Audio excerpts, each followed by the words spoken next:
하나님 말씀은 신약성경 갈라디아서 1장 18절에서 24절까지입니다. 갈라디아서 1장 신약성경 302쪽에 있습니다. 18절에서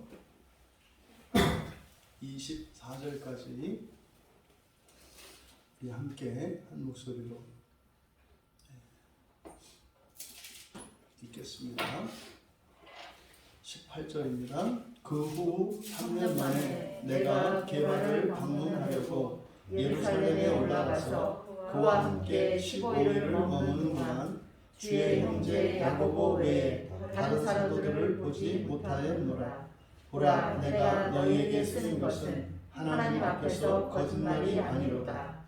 그 후에 내가 수리아와 길리기아 지방에 이르렀으나 그리스도 안에 있는 유대의 교회들이 나를 얼굴로는 알지 못하고 다만 우리를 박해하던 자가 전에 멸하였던 그 믿음을 지금 전한다 함을 듣고 나로 말미암아 하나님께 영광을 돌리니라. 아멘. 하나님을 영화롭게 하는 도구라고 하는 제목으로 말씀의 은혜를 나누고자 합니다. 실제로 이제 바울 사도께서 이 갈라디아 교회에 쓰는 편지에 아직 본론에 들어가지 않았습니다. 서론 부분입니다. 이렇게 장황하게 서론을 길게 쓰는 이유는 바울 사도의 진정성이 그들에게 전달되지 않을 것 같기 때문에, 진심이 전해지지 않을 것 같기 때문에, 그래서 상당히 많은 양의 분량을 할애하여 자신이 전하고자 하는 이 모든 것들의 진정성, 그리고 그것이 자신의 지식이나 지혜, 또 사람들로부터 온 이것이 아니라 순전히 그리스도 예수로부터 계시되어진 것임을 전하려고 합니다. 그러니까 바울 사도의 이 마음을 우리가 공감을 해야 돼요, 먼저. 그래서 바울 사도는 온전한 복음을 가지고 있습니다. 온전한 복음은 다른 게 아니라 그냥 주님이 바울 사도에게서 주신 그 말씀을 가지고 있다 이 말이에요. 그러니까 여기에는 하나도 다른 것이 섞인 것이 없어요. 그것을 문제는 이미 갈라디아의 교인들에게 전해줬습니다. 그런데 다른 사람들, 다른 복음을 가진 자들이 들어와서 그것을 틀어버린 거예요. 그러니까 여러분이 누군가에게 어떤 사실을 전했는데 그것이 여러분의 진정성이 의심이 되어서 틀어진 상태예요. 이것을 지금 회복시키려고 하는 거거든요. 그러한 바울의 마음과 그 입장을 여러분들이 이해하고 있으셔야 되고, 두 번째, 바울은 이 갈라디아 교회와 아무런 이해관계가 없습니다. 이 갈라디아 교회에 바른 복음을 전하는 그 일이 바울 사도 자신에게는 어떠한 이득이 되는 게 없다 이 말이에요. 자기에게 어떤 무슨 부귀영화나 어떤 영달을 위한 게 없어요. 아무것도 없어요.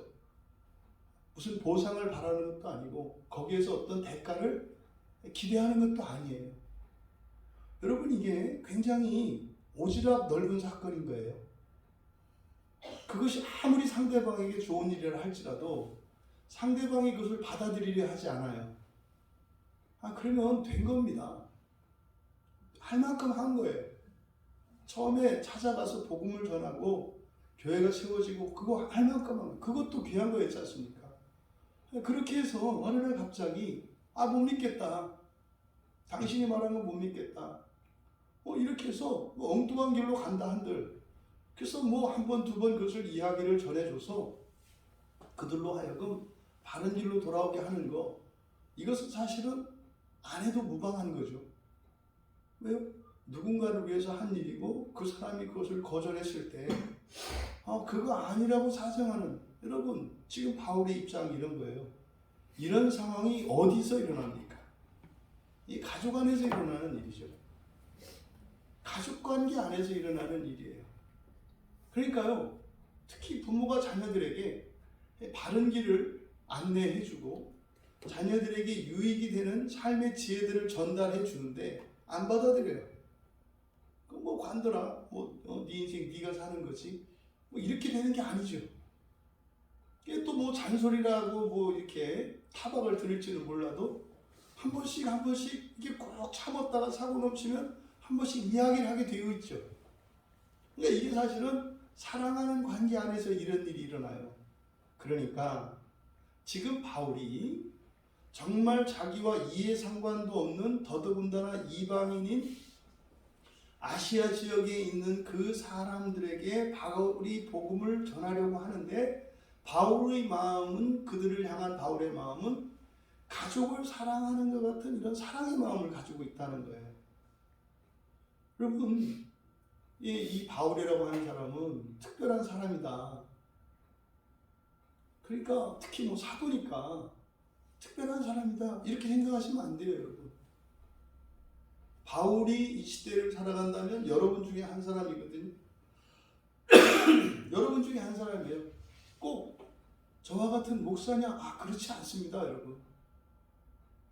당시에 예수를 믿고 그리스도인 된 자들이 정치인이 없었겠습니까? 군인이 없었겠습니까? 사업가가 없었겠습니까? 공무원이 없었겠습니까? 각계각층이 다 있단 말이에요. 남녀노소 신분에 상관없이 거의 모든 계층의 사람들이 예수님의 제자가 되어 기독교 안에 들어와 있어요. 여기서는 지금 바울 사도의 이야기입니다만 이것은 단순히 바울이라고 하는 이방인의 사도로 부름을 받은 특별한 위치에 있는 사람에 대한 이야기가 아니에요. 이것은 아주 일반적인 참된 복음 안에 있는 그리스도인에 대한 이야기입니다.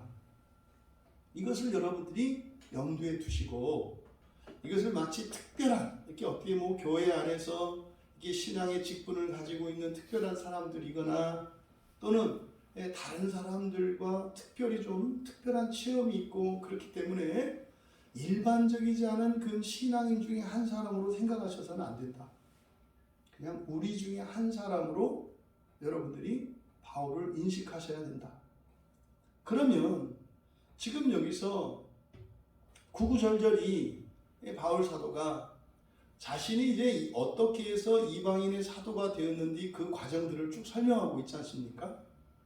흔히 말하는 그 다메섹의 회심이라고 하는, 그래서 예수를 믿는 예수의 제자들을 죽이려고 갔다가 거기서 예수님을 인격적으로 만나고 예수님을 믿고 그리스도인 되었어요. 그리고 이제 갈라디아에서는 그때 잠깐 광야로, 아라비아 광야로 나갔다가 돌아온 사건을 여기에 기록하고 있습니다. 그리고 그 후 3년 만에 이렇게 되어 있어요. 그러니까 여기서 3년 만에라고 하는 것은 아라비아로 갔다가 바로 위에 17절에서 아라비아로 갔다가 다시 다메섹으로 돌아갔노라. 그 후 3년 만에 이렇게 되니까 다메섹 도상에서 예수님을 극적으로 만나서 그리스도인이 되었고 그리고 나서 광야로 갔다가 사실상 자기도 이게 긴가민가 싶은 거죠. 아니 천하의 가장 신성모독하는 자들이고 사회의 바퀴벌레 같은 암적 존재라고 여겼던 그리스도인들을 죽이려던 자신이 자기가 그리스도인이 되어버렸어요. 그러니까 이게 지금 자신도 사실은 이게 실감이 안 나는 겁니다. 왜냐하면 얼마 전까지는 이런 사회의 암과 같은 암적 존재들이어서 이들을 죽여 없애는 것이 하나님께 영광이 되고 동족들에게 그리고 자신들의 신앙에 절대적으로 선한 것이라고 생각을 했었단 말이에요. 그런데요, 그게 180도 잘못됐다는 것을 깨닫게 되었습니다. 여러분, 이게 멘붕이 오는 거예요. 그러면 나는 가장 가치 있는 일이라고 여겼는데 그게 정반대였다고 하는 것을 알았을 때 여러분, 이 정신이 나가버리죠. 그리고 이제 정신을 차리고 돌아온 거죠. 그게 다메섹으로 돌아간 거 아닙니까? 그러면 원래 다메섹으로 갈 때는 예수를 믿는 그리스도인들을 잡아서 감옥에 가두거나 죽이려고 간 거예요. 그런데 17절에서 갔고 18절에 그 후 3년이니까 3년의 기간 동안 어떤 일이 있었을까? 사도행전 9장 20절에 보면은요, 바울이 그때 다메섹에서 한 일이 예수가 하나님의 아들이신 것을 전했다 그래요. 바울이 전한 복음의 핵심은 예수가 하나님의 아들이라는 거예요. 예수가 하나님의 아들이시라는 거. 예수님이 당신을 위해서 십자가에 못 박혀 죽었고, 당신이 예수를 믿으면 그 예수님이 십자가에 못 박혀 죽으신 그것 때문에 당신의 죄가 사해져서 당신은 벌을 받지 않을 거다. 이거는 부수적인 내용이에요. 바울이 전한 복음의 핵심은 예수가 하나님의 아들이었다는 거예요. 예수가 하나님이셨다는 거죠. 이게 2000년이 지난 지금까지도 아직 사람들에게 전달되지 않은 내용이에요.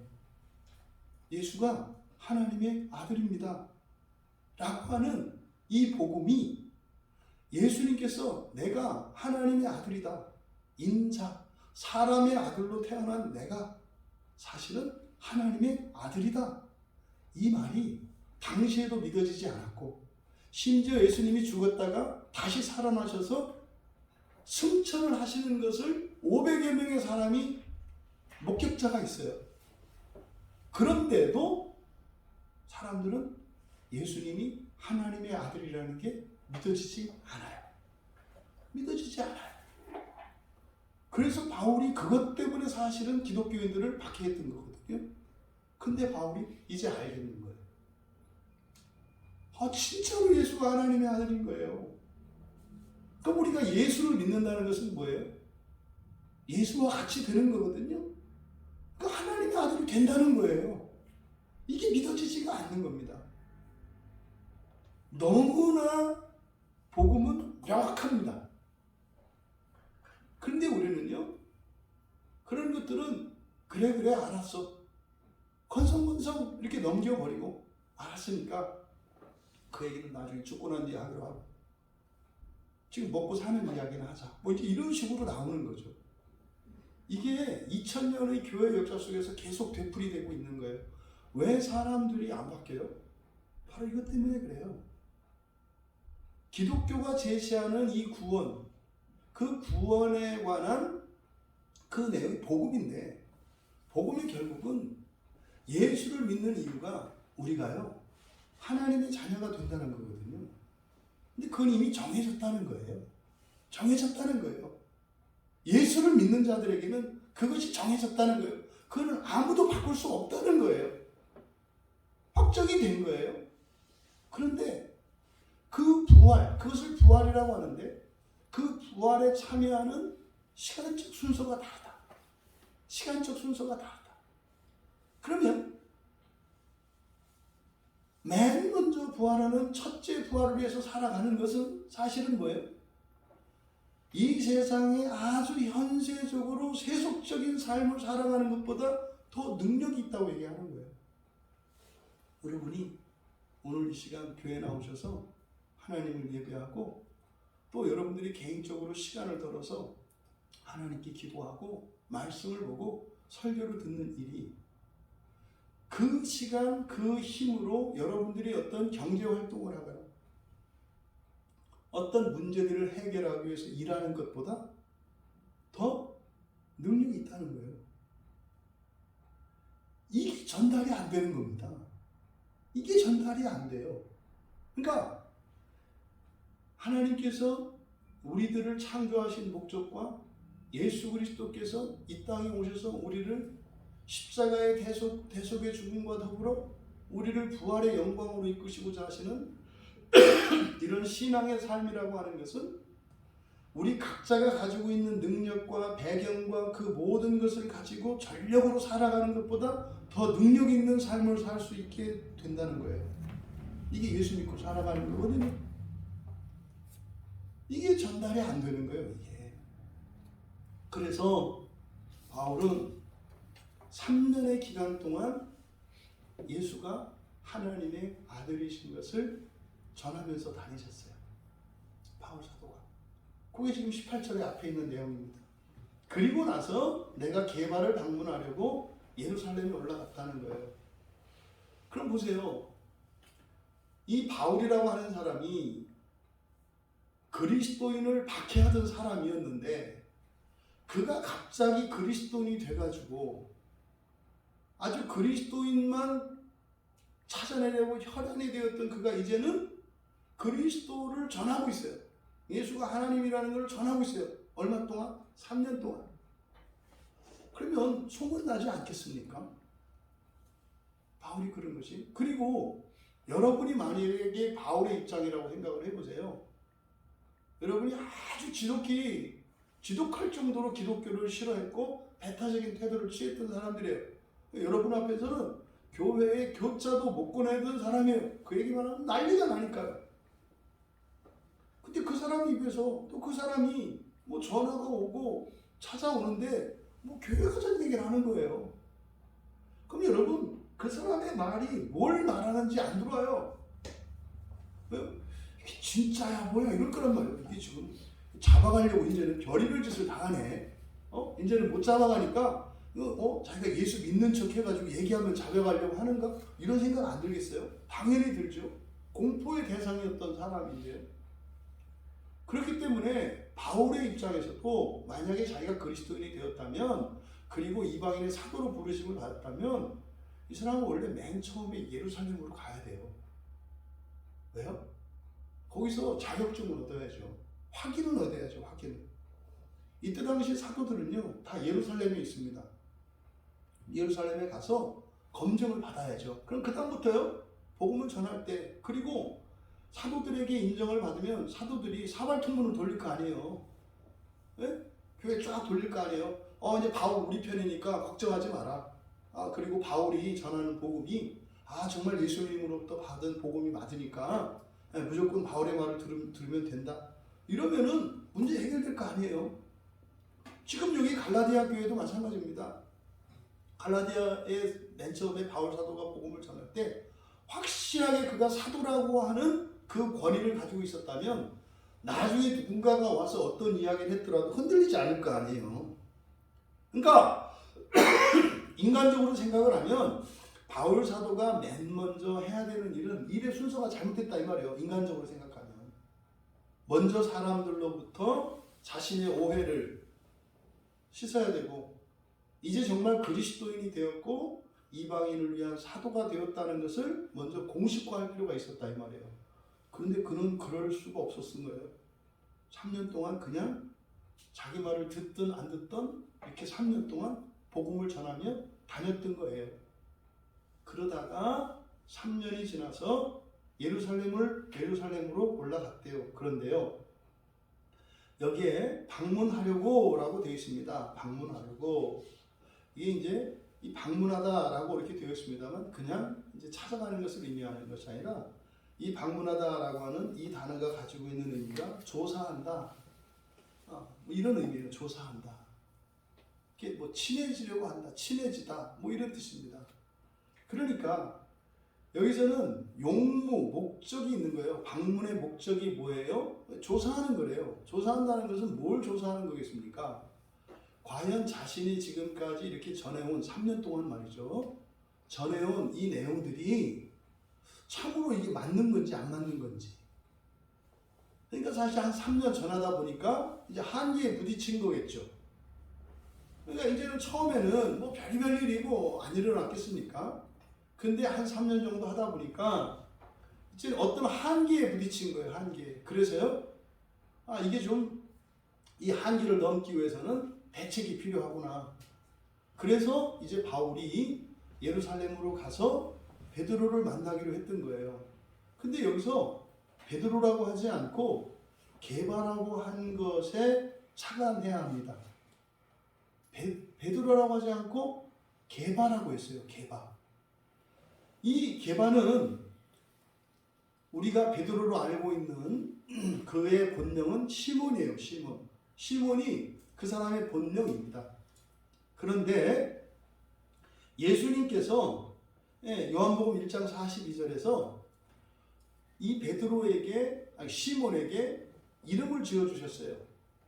그 아람어 이름이 이제 케파스인데 우리말 성경에 게바라고 되어 있어요. 게바라고 하는 아람어 이름을 지어준 거예요. 그러니까 예수님 당시에 사용하던 언어가 아람어를 썼고요. 그 다음에 헬라어를 썼고요. 그리고 히브리어를 씁니다. 그래서 신약 성경에는 아람어, 헬라어, 히브리어가 이렇게 뒤섞여 있어요. 특히 사람의 이름도 마찬가지입니다. 이 바울이라고 하는 사람이 그 이름이 바울, 요건 헬라어고요. 히브리식 이름으로는 사울이 있었죠. 뭐 옛날에 우리나라에도 어렸을 적 이름이 있고 또 호가 있고 뭐 신분이 높고 이런 사람들은 이름이 보통 3개, 4개가 됐단 말이에요. 이때 당시도 그래서 히브리식 이름이 있고 가장 기본적으로 헬라식 이름이 있고 또 아람식 이름이 있는 거예요. 그러면 이름이 시몬이에요. 시몬. 일반인들이 부르는 이름은. 그 사람의 이름이 시몬이라고 달려져 있다고요. 사람들에게는. 그런데 교회 안에서 그의 이름은 게바예요. 이 게바를 헬라어로 번역하면 베드로가 되는 겁니다. 그러니까 이 베드로 또 게바라고 하는 이 이름은 그냥 조그만 뭐 조약돌 뭐 이런 의미입니다. 돌멩이라는 뜻이에요. 돌멩이. 예? 돌멩이라는 의미예요. 돌멩이. 그 이름은 교회 안에서 사용하는 이름이죠. 왜? 예수님이 지어준 이름이니까. 근데 이 바울이 베드로를 이야기할 때 게바라고 이야기를 해요. 그러니까 게바라고 하는 이름은 실제로 성경에 많이 쓰이지 않거든요. 이 복음서 안에서도 뭐 사도행전에서도 주로 베드로라고 불린다 이 말이에요. 근데 게바라고 한 거예요. 그러니까 여기를 왜 착안해야 되느냐? 바울은요 예수님으로부터 훈련을 받았어요. 그러니까 다메섹 도상에서 이렇게 예수님이 나타나는 것뿐만 아니라 아라비아 광야로 갔을 때 끊임없이 예수님께서 베드로에게 복음을 가르쳐 주신 것을 우리가 알 수 있어요. 그러니까 그때 신비적으로 이 바울은 시몬의 이름을 게바라고 예수님이 장명해 주신 것을 들었겠죠. 그러니까 지금 확인차 가는 겁니다. 그러니까 여기서 지금 게바라고 한 여기에서 우리가 그 정보를 알아낼 수가 있다. 그래서 예루살렘으로 가서 그가 15일을 머물렀다. 여기서 이제 머물렀다. 이게 이제 교제한 겁니다. 15일간 교제한 거예요. 그럼 이때 그냥 뭐 15일 동안 뭐 커피 마시고 뭐 이렇게 한 게 아니라요. 15일 동안은 꼬박 예수님에 대한 이야기를 한 거예요. 바울이 만난 예수님. 그리고 게바라 하는 이 베드로. 베드로가 예수님과 함께 3년 동안 함께 지내면서 배웠고 지켜봤잖아요. 맞춰보는 거죠. 내가 정말 만난 그 바울이 내가 만난 그 예수님이 참으로 그 예수님이 맞냐? 나는 분명히 만났는데 신비적으로 만났는데 그게 맞냐? 그래서 베드로와 15일 동안 맞춘 거죠. 그럼 예수님이 당신한테 뭐라고 했습니까? 했던 이야기를 주고받는데 마치 이 바울이 예수님이 지상에서 사실 때 같이 살았던 사람처럼 그 얘기들을 아는 거예요. 마치 용한 점쟁이를 만난 것처럼. 기가 막힌 거예요. 아니 당신이 그 얘기를 어떻게 알아? 예수님이 말씀하더라고. 그러니까요. 이 게바가 인정하지 않을 수가 없는 거죠. 맞구나. 이 사람 정말 예수님이 세운 사람이 맞구나. 그러니까 이런 가르침이나 이것이 틀림없는 거예요. 그러니까 예수님을 만나지 않고서는 알 수 없는 소소한 내용들까지 다 한 거죠. 요걸 맞추는데 15일 기간이 걸린 거예요. 그리고 15일을 머물렀어요. 그리고 나서 19절에 주의 형제 야고보 외에 다른 사도들을 이게 우리말 성경에 보지 못했다. 그러니까 마치 다른 사도들이 뭐 이 바울을 따돌린 것처럼 되어 있는데 보지 못한 게 아니라 안 본 겁니다. 안 본 거예요. 그러니까 주님의 야고보는 동생이죠. 왜냐면 예수님이 장남이니까 뭐 나머지는 다 동생들이죠. 그러니까 예수님의 동생인 야고보를 제외하고는 다른 사도들을 보지 않았다. 이렇게 되어 있는 거예요. 그러니까 바울은요 일일이 모든 사도들을 만나서 자기가 이러이러한 사람이라고 하는 것을 변증을 하고 나를 확인해 달라고 그럴 필요가 없었다 이 말이에요. 게바와 15일을 지내면서 확인할 수 있었고, 그리고 나서 무슨 연유였는지 모르겠지만은 이 바울이 예수님의 동생인 야고보를 만나러 간 거죠. 유일하게. 그러니까 게바 외에 야고보를 만나러 갔다는 거예요. 그럼 여기서요, 이 야고보는 누구예요? 예수님의 친동생이라고요. 그러면요, 사실은 사도들도 예수님이 어렸을 때 어떻게 살았는지는 몰라요. 집에서 목수인 요셉의 아들로서, 그리고 형으로서, 오빠로서 살았던 삶에 대해서는 사실은 예수님의 제자들도 잘 모른다고요. 근데 바울은 아마 알았던 것으로 보여요. 그러니까 예수님의 그 공생에서, 그리스도로 사셨던 공생의 기간에 있었던 사건들과 예수님의 그 가르침에 대해서는 게바와 15일의 시간을 통해서 확인을 하고, 바울도 베드로도 깜짝 놀랐겠죠. 아, 우리가 한 주님을 섬기는 형제가 맞구나 확인을 했겠죠. 그런데 예수님의 피부치인 야고보를 찾아간 것은 뭐겠어요? 그 이전에, 그리스도로서 사시기 이전에 30년에 그냥 평범한 목수로 사셨던 한 가정의 형제로서 살았던 예수님에 대해서 알아보기 위해서 간 거겠죠. 그러니까 아마 바울에게는 예수님께서 뭐 옛날 얘기도 좀 해주신 것 같아요. 어렸을 때 어떻게 했고, 또 뭐 야고보 걔가 아주 뭐 옛날에는 뭐 내가 뭐 할 때는 이래서 꼬박꼬박 대들고 뭐 별의별 일을 다 했겠죠. 그래서 바울은 예수님의 동생 야고보를 찾아간 것 같다. 이 야고보가 예수 안 믿던 사람이란 말이에요. 예수님의 동생입니다만 원래 예수님 살아계실 때는 믿지 않았던 사람이에요. 믿지 않았던 사람인 정도가 아니라 형을 정신병자 취급했던 사람이에요. 이때 당시에 정신병자는 귀신 들린 사람이에요. 그러니까 예수님이 어딘가에 가서 복음을 전하고 병을 고치고 하면은 항상 쫓아와요. 형을 데리러 간다고요. 데리러 온다고요. 그러니까요, 형을 부끄럽게 생각했었어요, 야고보는. 그러니까 이렇게 귀신 들린 사람처럼, 정신이 이상 있는 사람처럼 생각했다고요. 그러니까 이 동생들은 이 집안의 제일 문제가 예수 형님이었다고요. 예수 형이 문제예요, 예수 형이. 그러니까 동네 사람들이 야야야, 니네 형 또 저 어느 동네에서 또 사람들 모아놓고 뭐 한다더라. 그럼 이제 마리아하고 또 이제 어떻게 하냐. 아, 진짜 우리 형 진짜 대책이 없다. 뭐 찾아가가지고 뭐 저 식구들 왔다고 얘기하고. 그랬더니 또 진짜로 이제 뭐 귀신 들리죠. 어머니하고 형제들이 왔는데 누가 내 형제냐? 그거 내 형제 아니다. 니들이 내 형제다. 그러니까 미친 거 틀림없어요. 형제인지도 아닌지도 구분 못하는 이게 예수예요. 그랬던 야고보가 정말로 예수님이 승천하시고 난 뒤에, 다시 살아나시고 승천하시고 난 뒤에 성령이 임하고 나서 이 사람 180도 바뀌는 거예요. 우리 형이었지만 그분은 하나님의 아들이셨구나. 이걸 한 거예요. 그러니까요, 확실히 믿지 않았던 형제들이 예수님을 확실히 믿으니까 틀림없는 거죠. 그래서 이 야고보는 예루살렘 교회의 지도자가 됩니다. 그래서 예루살렘 교회에서 가장 영향력이 있는 사람이 이 야고보예요. 사도들보다도 더 영향력이 있어요. 그렇지 않아요? 혈연 관계에 있기 때문에 왠지 좀 그렇지 않아요? 네? 뭐 북한의 김정은이가 달리 뭐 저럽니까? 네? 그 백두 혈통이라서 김일성이 그 혈통을 타고나가지고 그러는 거지 뭐 별거 있어요? 근데 혈육이라는 게 이렇게 무섭잖아요. 그러니까 이 야고보가 예루살렘에서 신앙의 중심지 아닙니까?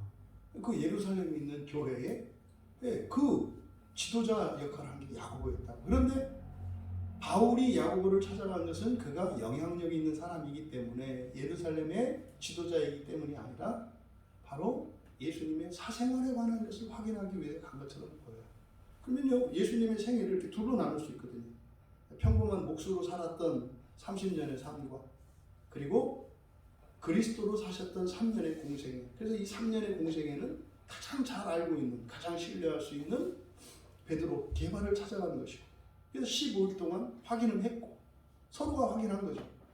그리고 30년에 그 가정에서 살았던 예수님의 행적에 대해서 야고보와 이야기를 맞춰보고 확인을 한 거죠. 이게 방문했다는 말이 그 의미다. 그래서 다른 누구를 만날 필요가 없었던 거죠. 그래서 다른 사도들을 보려고 하지 않았고 보지도 않았다는 거예요. 그럴 필요가 없었죠. 자신을 찾아오셨던 예수, 그분이 하나님의 아들이시라는 것을 3년 동안 전했는데 한계에 부딪혔어요. 그러니까 회의가 오잖아요. 맞나? 그래서 베드로와 야고보를 찾아가서 다시 한번 확인을 한 거죠. 이제 바울은 용기를 더 얻었을 것이고 믿음이 더 굳건해졌을 겁니다. 그리고 20절에서 중간에 넣은 말이잖아요. 보라, 내가 너에게 쓰는 것은 그 하나님 앞에서 거짓말이 아니로다. 성경에 하나님이 있고 그 하나님이 있다 그랬어요. 그래서 그 하나님은 우리가 교회에서 말하는 하나님이 그 하나님이시고, 그라는 말이 없는 하나님이라고만 쓰일 때는 사실 이거를 신으로 바꾸는 게 제일 적당하겠더라고요. 그러니까 하나님을 위하여 할 때는 우리가 예배드리는 하나님을 위하여 이런 뜻이고요. 근데 그때는 그 하나님을 위하여 이렇게 되고, 그가 빠진 하나님을 위하여라고 하는 것은 신이 되기 위하여 뭐 이런 뜻이에요. 여기서는 그 하나님이거든요. 그 하나님 앞에 거짓말이 아니로다. 여러분, 지금 바울 사도가 자신이 이렇게 하나님 앞에서까지 맹세할 수 있는 그 이유가 뭐예요? 바로 앞에 19절에서 베드로와 야고보의 검증을 거쳤기 때문이에요. 이제는 확신한 거예요. 나 혼자만의 확신이 아니라 베드로하고 이야기해 보니까 나를 이방인의 사도로 임명하신 그분이 예수님 맞아요. 또 예수님의 동생인 야고보와 이야기를 나눠보니까 야고보와 함께 30년을 살았던 야고보의 형이었던 예수님이 맞아요. 그러니까 내가 받은 복음이 맞구나. 그러니까 이것이 사람이 믿고 받아들이든 받아들이지 않든 이게 맞구나. 이 얘기를 하는 거예요. 그래서 그 자신감을 얻었고, 그래서 20절에서 그 하나님 앞에서 거짓말이 아니로다. 여러분, 요즘에는 우리가 말을 너무 함부로 하고 쉽게 하기 때문에 이게 뭐 별거 아닌 것 같잖아요. 나 하나님 앞에 다 맹세해. 여러분, 바울 같은 사람은 당시의 유실론 사회에서 하나님 앞에서 자기가 믿는 신 앞에서 맹세한다는 것은 자신의 목숨까지 다 거는 일이에요. 이렇게 함부로 할 수 있는 말이 아니에요. 그게 아니죠. 그런데 지금 바울이 하나님 앞에서 맹세하고 있어요. 그러니까요, 자신이 쓰게 될 앞으로 쓰게 될 이 편지의 내용들이 하나님 앞에서 거짓이 없다. 그러니까 이거는 순전한 하나님이 계시다. 그러니까 뭐예요? 내 말을 들어라. 누구 말로? 내 말로 듣지 말고 주님의 말씀으로 들어라 라고 하는 거죠. 그러니까 지금 하나님 앞에서 거짓이 없다고 하는 것은 사실은 자신의 모든 것을 다 걸고 하는 맹세입니다. 그리고 이어서 그 후에 내가 수리아와 길리기아 지방에 이르렀으나, 이때 수리아와 길리기아 지방에 간 것, 이 얘기는 이제 사도행전에 잘 나와 있습니다. 이거는 무슨 사건이냐면, 예루살렘에서 보면은 이제 바울이 이제 예루살렘에 가서 복음을 막 전하거든요. 담대하게 전해요. 그랬더니 어떤 일이 일어나냐면 헬라파 유대인들이 바울을 죽이려고 합니다. 그래서 바울을 피신시킨다고 해요. 그때 그 피신시켰던 사건, 이제 사도행전 9장 29절과 30절에 나오는데, 그를 이제 가이사랴로 이렇게 피신시켰다가 다소로 돌려보낸 그 내용이 이제 있습니다. 그래서 그 후 다소를 거쳐서 다시 수리아를 방문했다는 것을 밝히고 있어요. 그러니까 지금 이 수리아가 오늘 우리가 알고 있는 시리아입니다. 시리아. 이 시리아는 특히 우리나라 무궁화와 관계 있는 곳이라고 그랬죠. 무궁화의 학명이 시리아쿠스예요. 시리아쿠스. 무궁화의 학명이 시리아쿠스입니다. 그걸 이제 영어로는 샤론의 장미, 로즈 오브 샤론이라고 그래요.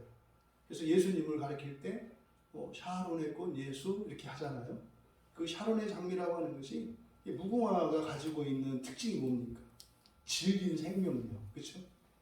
진딧물이 그렇게 드글드글 끓어도 안 죽는 무궁화, 절대 안 죽어요, 절대. 네. 그리고 이 무궁화가 겨울에 그 눈 속에서도 막 피거든요. 그쪽 이제 샤론 평야 그 가면은 그래서 굉장히 생명력이 강하고 그리고 아름다운 꽃이에요. 그 척박한 곳에서 이 꽃이 피니까. 그래서 그 강한 생명력, 그것을 나타내고 아름다움을 나타내고, 이게 이제 예수님의 한 표상으로 이렇게 쓰이는 건데, 바로 그 배경이 되는 시리아입니다. 거기는 이제 수리아라고 성경에 써 있죠. 그쪽으로 이제 가서, 또다시 이제 복음을 전했던 거죠. 그래서 수리아를 거쳐서 길리기아로 갔다. 그런데 뭐 이거는 실제 수리아가 먼저냐 길리기아가 먼저냐 이것은 뭐 논외로 하고, 그리스도 안에 있는 유대의 교회들이 나를 얼굴로는 알지 못하고 다만 우리를 박해하던 자가 전에 멸하려던 그 믿음을 지금 전한다함을 듣고 나로 말미암아 하나님께 영광을 돌렸다. 이게 무슨 말이냐면, 바울이 이제 그 지방으로 갔잖아요. 근데요, 바울을 본 사람이 없어요. 22절에 그 나를 아는 사람이 없다 이 말이죠. 유대의 교회들이다 라고 한 것은, 이스라엘 사람들은 전 세계 어디를 가더라도 11명만 모이면 회당을 만듭니다. 회당. 그래서 회당과 교회가 한데 섞여 있거든요. 그래서 또 유대 지방에 있는 교회들, 그리고 이방에 있는 그런 회당들, 여기가 이제 전부 유대의 교회라고 할 수 있어요.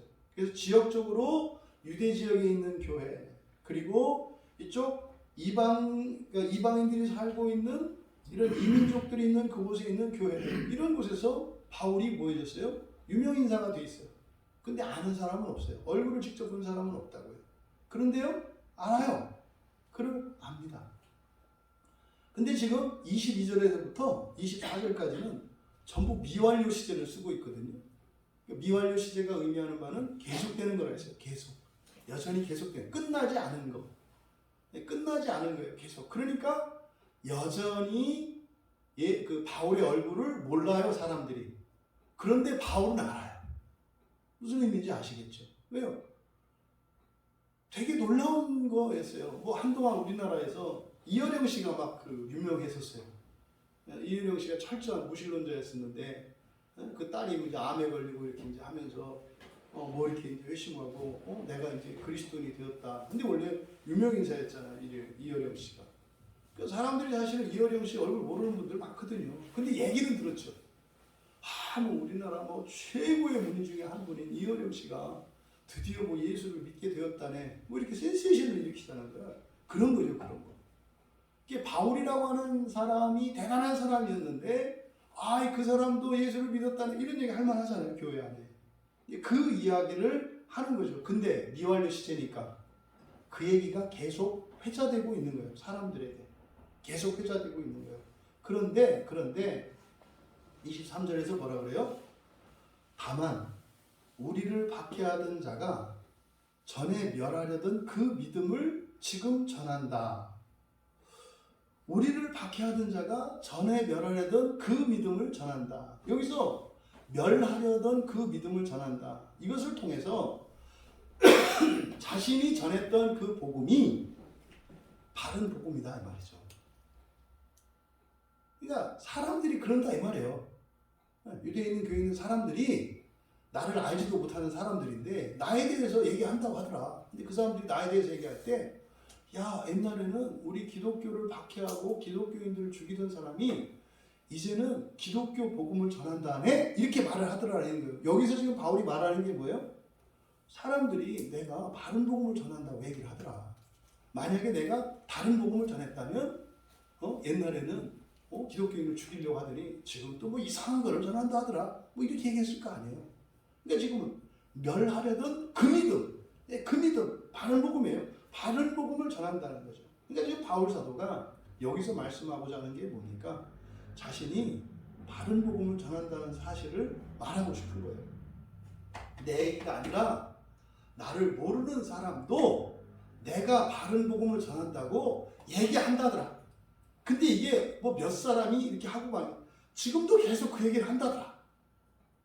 그러니까 지금 바울 사도가 자신이 전하는 복음이 한치도 틀리지 않고 바른 복음이라는 것을 말하고 있는 거예요. 심지어 어떻게 해요? 그로 말미암아, 그러니까 나로 말미암아 하나님께 영광을 돌리고 있다. 그래서 나로 말미암아 하나님께 영광을 돌리고 있다.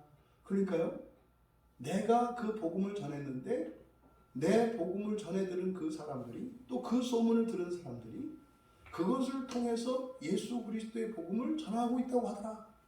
그러니까 자신이 전한 복음이 사실인 것을 사람들의 입으로 회자되어지는 것을 이야기하고, 또 하나 뭐예요? 능력이 나타나는 것을 갖고 얘기를 하는 거예요. 그러니까 여기서 하나님께 영광을 돌린다라고 하는 게 뭐예요? 자신이 전한 복음으로 인해서 예수를 믿는 사람들이 점점점 늘어났다는 것을 이야기하는 거죠. 그러니까요, 유대에 있는 사람들, 또 이방 지역에 있는 이 유대 회당에 있는 이런 사람들조차 자신의 얼굴도 모르는 그런 사람들이 바울이 이방인의 사도라고 하는 것을 인정하고 있다는 것, 이거를 얘기하려고 하는 거죠. 그리고 바울은 부끄러운 과거를 가지고 있는 사람이에요. 부끄러운 과거를 가지고 있는 사람이에요. 왜요? 교회를 잔해하던 자였었으니까. 뭐 그런 거 아니겠습니까? 오늘날 뭐 이단이나 이런 데 있어가지고 정상적인 교회를 무너뜨리는 일에 열을 내고 사명감을 갖고 살았던 사람이 어느 날 그것이 참으로 잘못된 것임을 깨닫고 교회 안에 들어와서 생활하는 거 어렵다는 거 아시죠? 우리 그 집사님 아는 분을 통해 가지고 신천지 맨 처음에 만들었던 그 창립 멤버가 여기 왔었다고요. 창립 멤버. 그 사람은 떠나서 여기 광명에서 그 사람들끼리 모여서 예배드린다고 하더라고요. 그러니까 그 잘못됐다는 걸 알고 나왔는데 돌아갈 수 없죠. 잘못된 거 아니까. 사기꾼이라는 거, 거짓말쟁이고 말도 안 되는 놈들이라는 거를 알았으니까 갈 리가 없죠. 그러면은 정상적인 교회로 돌아와야 되는데 교회로 못 오는 거예요. 쉽지 않아요. 현실적으로 그 사람들을 받아주지 않고 들어오더라도 섞이지 않고 이렇게 좀 멀리하기 때문에 거리감을 두기 때문에도 어렵고, 사실 본인들 스스로도 쉽지 않아요. 왜냐하면 그 과거를 부인하고 돌아와서 이 안에 섞이려면 어떻게 돼요? 처음에는 진짜 굴종의 삶을 살아야 되거든요. 네? 무슨 큰 죄를 지은 것처럼 무시당하고 차별받고 견디면서 교회 살아야 되거든요. 그렇게 해도 언제 어떻게 또 불똥이 튈지 몰라요. 뭐 한번 잘못하면 전부 다 또 옛날 이단이었든지 어쩐지 뭐 이렇게 나올 테니까. 그게 보통 일이 아니다 이 말이에요. 그러면 바울이 그런 입장이거든요. 바울이 기독교를 보면은 철저하게 기독교를 죽이던 이단 중에 괴수에 그랬던 그 사람이 교회 안에 들어와서 교인으로 사는 거예요. 그런데요, 그런 그 자신을 내가 이렇게 대단하다 이 얘기가 아니죠. 여기서 나로 말미암아 하나님께 영광을 돌렸다. 이거는 하나님께서 부끄러운 과거를 가지고 있는 자신조차 하나님의 전도의 방편으로 삼으셨다는 것을 밝히는 거예요. 그러니까 지금 18절에서부터 24절까지 하고자 하는 이야기, 이거를 종합하면 바울이 하고 싶은 얘기가 그거예요. 내가 전하는 이 복음의 증인이 있다. 내가 말하는 것이 참이라고 하는 증인이 있다. 특히 누구예요? 베드로와 야곱. 사도 중에서 가장 권위가 있는 베드로, 그리고 예수님의 친형제 야곱이 증인이다 이 말이에요. 내가 참으로 예수님으로부터 사도로 세워진 사람이라고 하는 증인이다. 이 둘을 세운 거예요. 예수님의 가족과 베드로 사도를. 그리고 나서 두 번째로는요, 하나님이 증인이시라는 거죠. 20절에서 그랬잖아요. 내가 너희에게 쓰는 것은 하나님 앞에서 거짓말이 아니다. 하나님이 내 증인이라는 거죠. 하나님이 내 증인이시라는 거예요. 그 하나님이. 그리고 세 번째로는요, 유대의 교회들이 증인이라는 거죠. 지금 바울이 왜 이야기를 하는지 그 마음이 느껴지십니까? 갈라디아 교회 교인들이 바울의 말을 듣지를 않아요. 듣지를 않아요. 이렇게 꼬부라졌기 때문에 안 듣는 게 알아요. 그러니까 바울이 말하고자 하는 건 뭡니까? 너희들이 내 말을 안 듣는 게 아니라 너희들이 예수님의 말씀을 안 듣는 거다. 내 말은 내 말이 아니라 이것은 예수님의 말씀이다. 이 이야기를 하려고 하는 거죠. 여러분들이 바울과 같은 입장에서 지금 이 편지를 쓰고 있다고 생각을 해보세요. 그럼 뭐 만약에 여러분들이 실제적으로 여러분의 가족 가운데 누군가를, 또 여러분의 지인 가운데 누군가에게 복음을 전하려고 해요. 그랬을 때 이 바울을 통해서 위로를 얻기도 하고 지혜도 얻을 수가 있다, 이 말이죠. 처음에는 이게 너무나 좋으니까, 정말 이게 절대적으로 필요한 거니까 이렇게 전하죠. 근데 그렇게 전한다고 해서 좋은 것이고 틀림없는 것이고 진리니까 사람들이 그렇게 받아들이는 게 아니다. 여기서 알 수 있는 게 그거예요. 그러니까요, 그랬던 바울이 그 자리에서 물러서지 않고 이방인의 사도로서 인생을 살았던 그 근거가 뭐였었느냐? 사실은 바울이 스스로 확인하고 확신한 복음을 갖고 있었기 때문이에요. 자기 스스로 확인을 했고, 그리고 그거에 대해서 확신한 복음을 가지고 있었던 거죠. 그러니까 흔들리지 않는 하나님을 영화롭게 하는 도구로서 인생을 살았어요. 여러분이 어떤 직업을 갖고 있느냐, 그리고 어떤 삶을 살았느냐 중요하지 않아요. 여러분 한 분 한 분은요, 그 하나님을 영화롭게 하는 그런 도구로 쓰임 받으실 수 있어요. 어떤 직업, 신분, 이게 중요하지 않아요. 내가 살았던 나의 인생을 되돌아보았을 때, 참으로 하나님이 나를 하나님을 영화롭게 하시는 도구로 쓰임을 받아 쓰셨구나. 이것을 여러분들이 여러분의 인생을 마치고 하나님 품으로 갈 때 확인될 수 있기를 바랍니다. 그런데 그것이 어디에서 온 것이다? 확신이에요. 확실한 복음, 틀림없는 복음. 바울은 그것을 확인하기 위해서요, 베드로를 찾아갔고 야고보를 찾아갔고, 그리고 하나님께 간구했어요. 그리고 유대교회 교인들로부터 그들이 증인이 되었어요.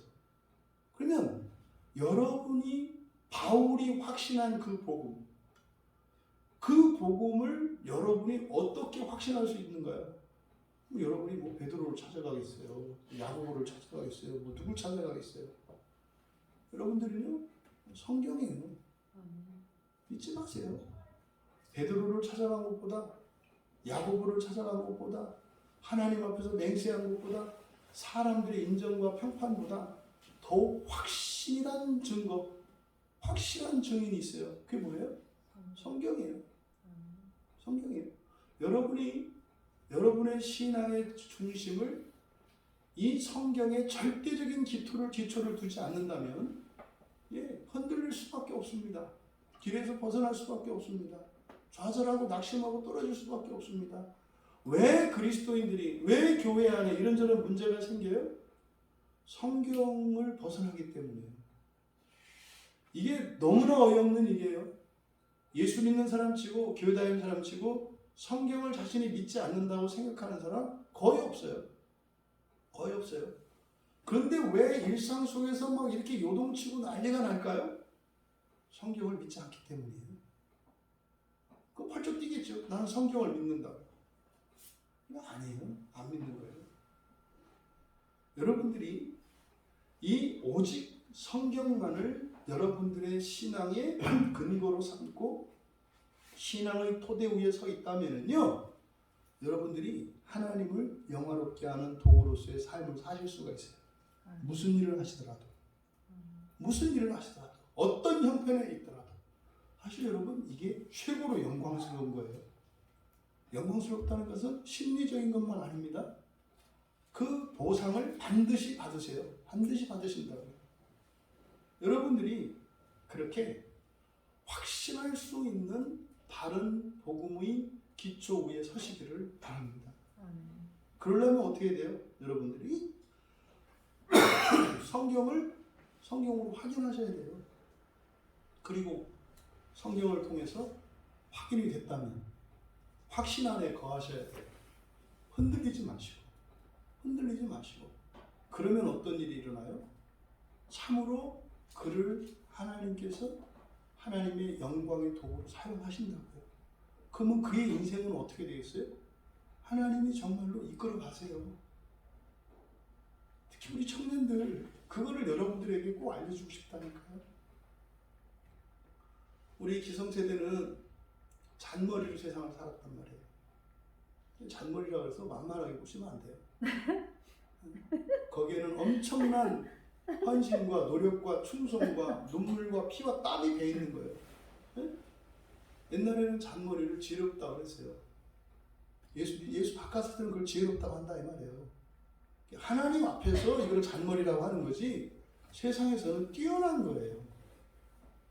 근데 세상에 뛰어나다라고 하는 그런 지혜가 잔머리가 되는 그런 인생이 있다 이 말이에요. 그게 뭐예요? 하나님의 영광을 위해서 사시는 거예요. 하나님의 영광을 위해서 산다는 것은 뭡니까? 여러분을 위하지 말고 하나님을 위해라 이런 뜻이 아니라는 거 아시죠? 여러분이 하나님 닮는 거예요. 그랬을 때 여러분이 하나님을 영화롭게 해요. 무슨 말이에요? 여러분 주변에 있는 사람들이 여러분을 보고 하나님을 보게 된다 이 말이에요. 이게 하나님을 영화롭게 하는 거예요. 그 하나님을. 여러분 안에서 일어나는 변화, 여러분의 전 인격과 여러분의 본성이 변화할 때 하나님이 여러분의 인생의 환경을 바꾸시는 그 일들을 사람들이 바라보고 여러분들을 통해서 사람들은 저 하나님을 보게 되어 있다니까요. 이런 인생을 사시라고요. 있어요, 여러분. 근데 옛날 기성세대들은요, 살기 위해서 지혜로웠고 살기 위해서 열심히 살았어요. 근데 요즘 사람들은, 요즘 젊은이들은 하나님 앞에서 잔머리를 굴려요. 하나님 앞에서. 사람 앞에서 잔머리를 굴리는 게 아니라 하나님 앞에서 잔머리를 굴리고 있어요. 그리고 사람들한테는 맨날 치이고 살고. 사람한테는 맨날 치이고 하나님 앞에서는 잔머리 굴리고 이런 말도 안 되는 인생을 살아가요. 요즘 젊은이들 보면 대부분 다 그래요. 너무나 안타까운 일이죠. 옛날과 같이 막 그 치열함과 그런 굳건한 책임감과 이게 그것도 없어요. 그것도 없어요. 아무것도 없어요. 있는 건 성질밖에 없어가지고 그저 성질 달래고.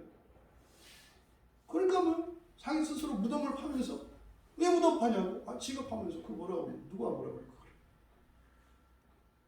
청년들은 특히 하나님 앞에서 열렬히 사세요. 하나님 앞에서 열렬히 사세요. 그럼 뭐 멋진 신랑 만나고 싶지 않아요? 인격 좋고 돈 많고 신앙이 좋고 응? 우리 엄마 아빠한테 그냥 지 엄마 아빠보다 더 잘하고 따봉이에요. 생각만 해도 행복해지잖아. 응? 너를 그냥 하나님처럼 떠받들고 말이지. 네 서방님 말씀만 하시옵소서. 그럼 네가 눈치만 딱 하면 벌써 네가 코카콜라를 먹고 싶은지 펩시콜라를 먹고 싶은지 딱 알아 탁 찾았다 바치고 얼음을 넣어야 되는지 말아야 되는지 뭐 그냥 엄마는 그냥 뭐 너보다 네 아내를 막 칭찬하고 그런 여자가 부담스럽지. 지하 성격상 부담스러울 줄로 생각하게 됩니다. 그런데 좋잖아. 좋잖아. 있다니까요. 그냥 하나님께 다 거세요. 하나님께 다 것이라고. 우리 성도님의 인생을 내가 좀 알아요. 굉장히 열심히 사셨고 한때는 사람들로부터 부러움을 받고 존경받고 그랬어요. 근데 뭐 머리에 흰머리가 생기고 그런 거죠. 옛날에 몸값 좋을 때도 있으셨는데 지금 그냥 조금이라도 이거를 뭐 이런 날이 올 거라고 우리가 생각했습니까? 그렇잖아요. 옛날에 그래서 괜찮았잖아요, 그죠? 졸업할 때 이미 회사 두세 개는 끼고 앉았어. 어디 갈까? 이런 시대가 있었잖아요. 여기 갈까 저기 갈까. 근데 이런 날이 올 줄 어떻게 알았어요? 청년들은 어른들의 전철을 답습하지 마라. 응? 지름길로 가라. 인생의 지혜를 얻어서 가라. 그게 뭐예요? 하나님 앞에서 열렬히 사세요. 그러면요, 여러분 안에 내재되어 있는 이런 놀라운 잠재력들이 개발이 돼요. 여러분이 여러분 인생에 대하여 가지고 있는 기대가 있거든요. 그거는 최하예요, 최하. 예수를 믿고 살아갈 때 여러분이 살아갈 수 있는 여러분의 인생에 대한 그 가능한 인생에 대한 그 한계에 비하면 여러분들이 여러분 인생에 대해 가지고 있는 기대치는 최하라고요.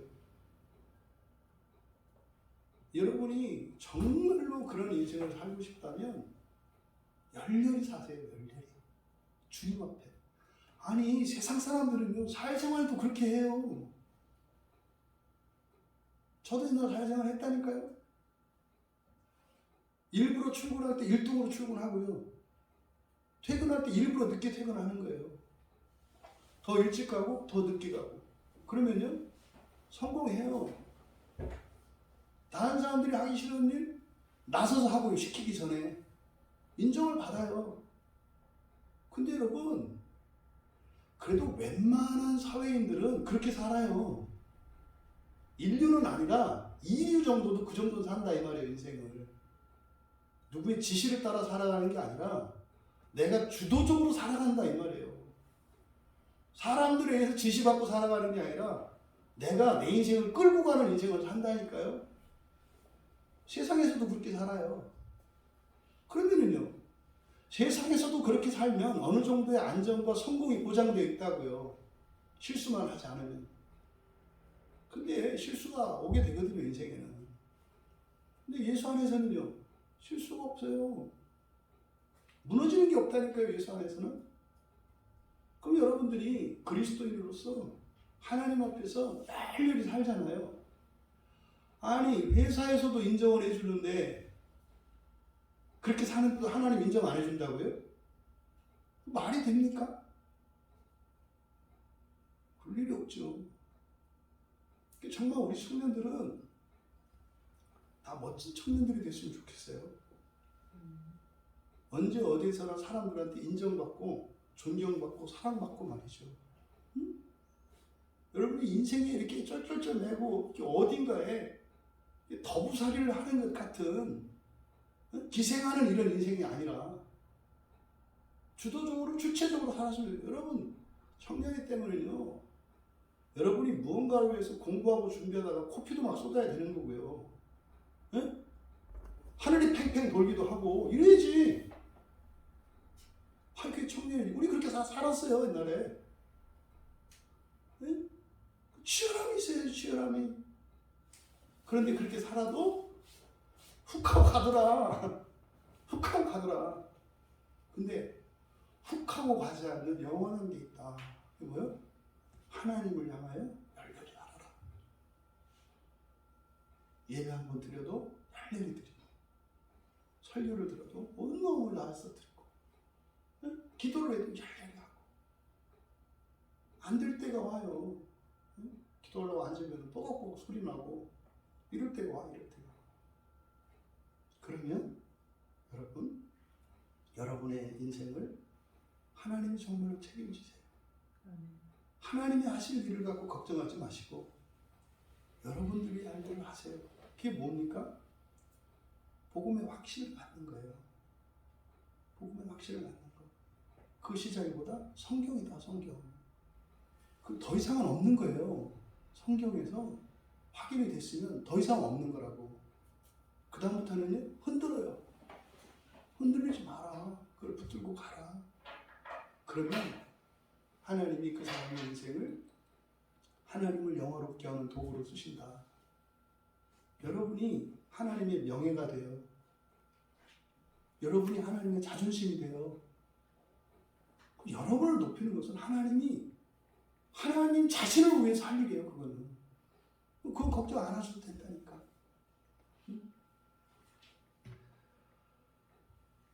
여러분, 두 번째로 과거에 매이지 마세요. 여러분, 과거에 매이지 마세요. 여러분들이 과거에 어떻게 살았든 여러분들이 어떤 평판을 가지고 있었든 상관없어요. 왜요? 오늘 이 시간 내가 하나님 앞에서 바뀌면 과거와 미래가 바뀐다고 그랬잖아요. 우리 광야교회 교인들은 웬만큼 이건 경험을 했는데도 확실하게 자기의 인생을 변화시키는 대로 나가지 못하는 그걸 보고 되게 안타까워요. 말도 안 되는 것 갖고 주저앉아요. 말도 안 되는 것 갖고. 그 고비만 넘어서면 인생이 바뀔 건데 그 고비가 넘는 어느 시점에서 말도 안 되는 사소한 거 하나에 붙잡혀가지고 뚝뚝 떨어져요. 그러니까 이게 너무나 안타까워요. 그게 뭐 엄청난 거고 뭐 이런 거면은 뭐 그러니 쳐요. 그 말도 안 되는 사소한 것들 하나를 가지고 여러분 그게 왜 그럴까요? 과거에 매이지 말고 새로운 인생으로 나아가야 되는데 넘지 못하게 하는 게 뭐냐면 하나님 앞에서 사는 게 아니라 사람을 볼 때 그렇게 되는 거예요. 과거에 매이지 마세요. 왜요? 넘을 수 있어요. 그런데 왜 못 넘어요? 갑자기 사람을 봐요. 갑자기 사람을 봐요. 하나님을 보고 하늘을 보고 가야 되는데 갑자기 사람을 봐요. 처음에 운전 배울 때 가르치는 게 있어요. 멀리 봐라. 멀리 봐라. 저 앞에 멀리를 봐라. 근데요, 멀리가 중요한 게 아니라 요 앞에 뭐가 있을지가 궁금해서 자꾸 여기 보거든요. 자전거 타면 넘어지고 오토바이 타도 넘어지고 차를 타도 삐뚤삐뚤 가는 거예요.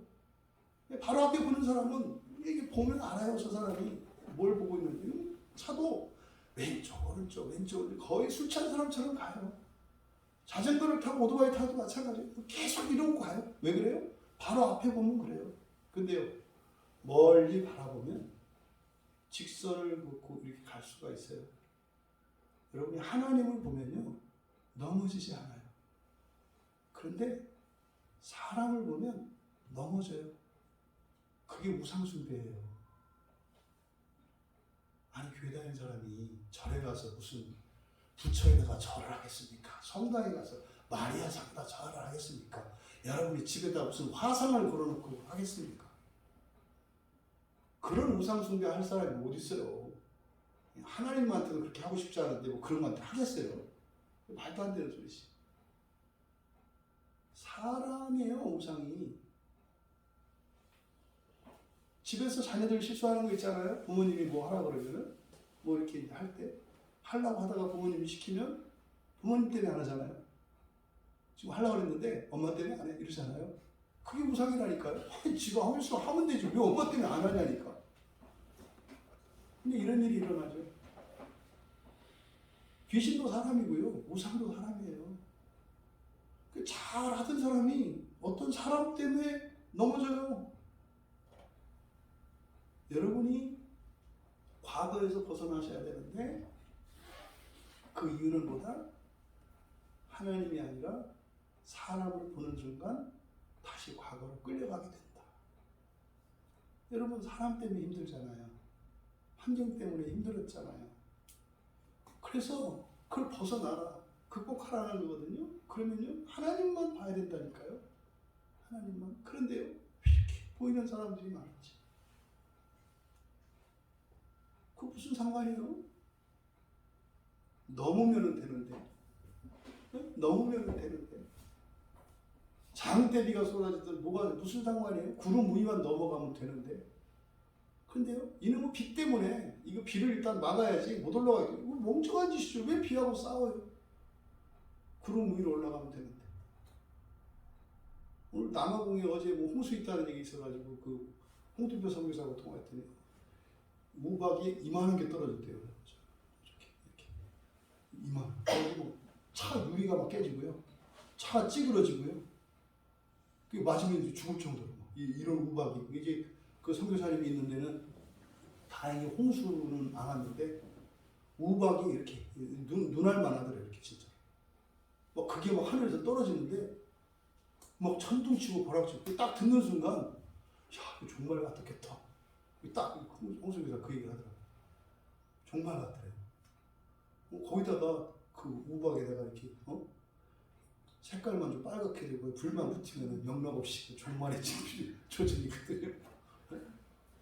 그러니까 뭐 농작물이면 뭐면 난리가 났대요. 바깥에 있는 차들은 다 찌그러지고 깨지고 뭐 이랬다고 하더라고요.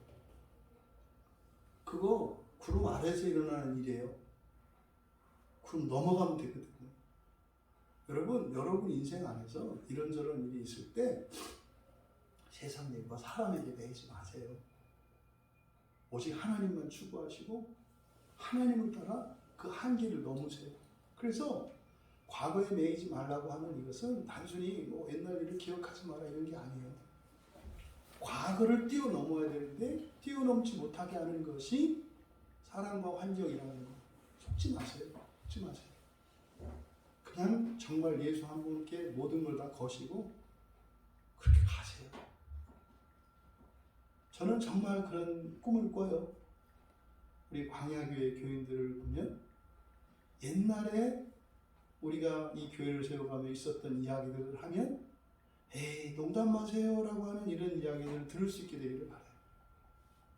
옛날에 내가 너무 가난했다, 너무 힘들어서 진짜 한 달 한 달 생활비 걱정해야 되고 이럴 때가 있었다. 우와 진짜요? 이런 얘기를 여러분들이 들으실 수 있게 되길 바라요. 경제적으로나 인격적으로나 영적으로나 모든 면에서 차고 넘쳐서 돕고 도우며 살아갈 수 있는 여러분 되길 바라요. 그러려면요, 여러분 과거에서 벗어나셔야 돼요. 그것을 첫 번째 목표로 삼으세요. 이 과거는 숙명과 같이 되어버린 여러분 인생이거든요. 그걸 넘을 수 있어요. 어떻게 하면? 하나님만 바라보고 살아간다. 성경의 약속은 여러분들을 존귀하게 하고 부귀하게 하신다는 약속이 분명히 있어요. 근데 원치 않아요. 왜 원하지 않냐니까? 누구 때문이래. 이게 말이 돼요? 여러분들이 왜 예수님을 닮지 않아요? 지금까지? 다 누구 때문에 그랬어요. 누구 때문에?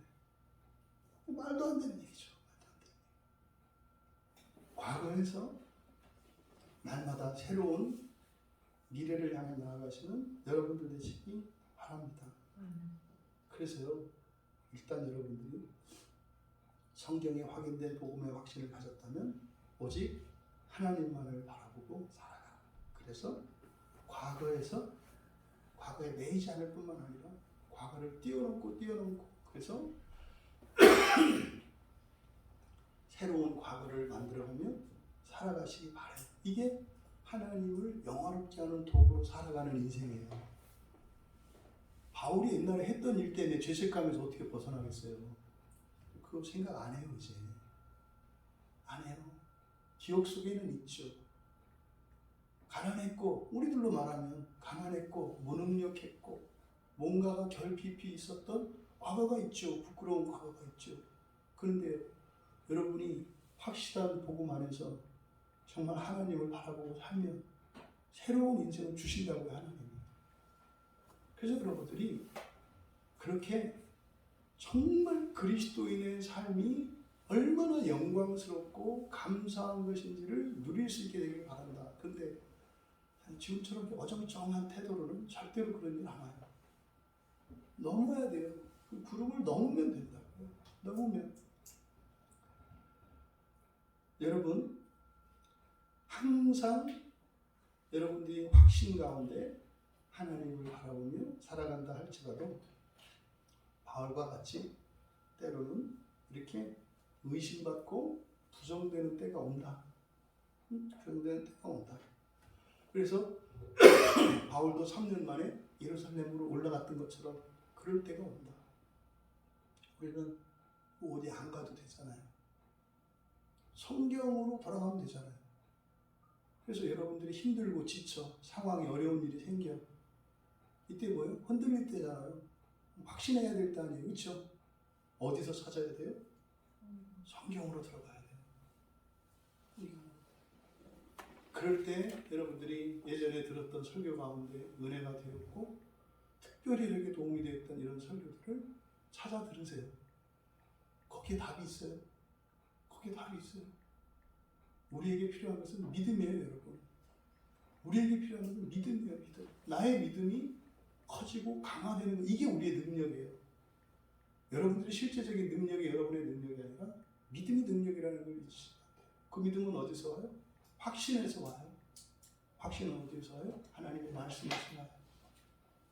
여러분들이 때로는 삶에 지치고 힘들 때 여러분에게 필요한 것은 믿음이라는 것을 기억하십시오.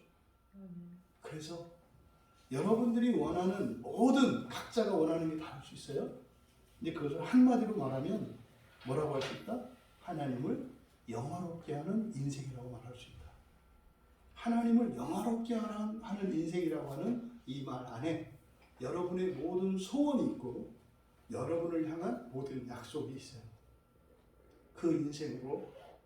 그러니까 지금 그러니까 바울이 자기에게는 실질적으로 뭐 하나 남는 것도 없는데 그 갈라디아 교인들에게 다시 복음을 전하며 사정사정하며 가고 있잖아요.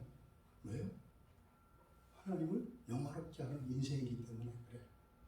여러분에게 필요한 것, 여러분의 인생이 하나님을 영화롭게 하는 인생이 되는 것입니다.